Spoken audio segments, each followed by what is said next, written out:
C'est la nouvelle qui est tombée hier. En fin de soirée, c'est l'agence de notation Fitch qui a dégradé la fameuse note de la France et ça pourrait forcément avoir des répercussions assez importantes pour le pays. Exactement, Maxime, la France passe donc officiellement de A- à A+. Donc pour vous donner un ordre d'idée, double A correspond à qualité haute ou bonne, et quand on passe dans la catégorie des simples A, on est dans la tranche qualité supérieure. Donc la France n'est pas au 36e dessous non plus.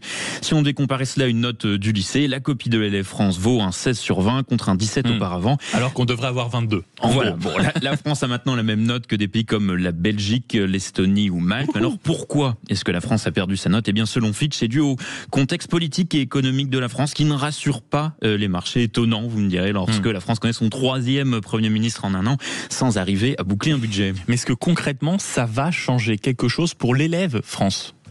Au risque de vous étonner, pas grand-chose. En tout cas, pas directement. En fait, les marchés financiers n'attendent pas une note par an pour s'adapter.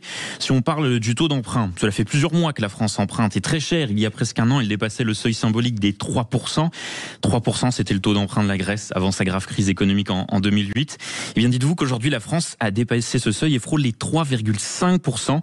Fatalement, plus on emprunte cher, plus on devra rembourser, sachant que la dette publique française n'est pas très loin des 3500 milliards d'euros. Et donc, immanquablement, on va demander plus d'efforts aux Français pour éponger la dette, avoir un budget qui tient la route. Tout cela pour dire que la note est plus un reflet de la situation économique qu'une mauvaise note qui va plomber le bulletin scolaire. Oui, enfin, comme à chaque fois, en fin de conseil des classes, si vous voulez, on se demande est-ce que la France peut remonter la pente ? Est-ce qu'elle a les moyens de le faire, les capacités de le faire ? C'est difficile à dire. En fait, les agences comme les marchés vont surveiller surtout la stabilité du pays dans les prochains mois.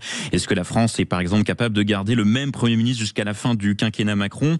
Est-ce qu'on va pouvoir s'entendre sur un budget ? Alors, pour se faire une idée, il va falloir attendre les autres notes des différentes agences comme Moody's, Standard & Poor's qui vont tomber dans les prochains mois. Et si elles se maintiennent, c'est que le pays sera dans un début de bonne direction.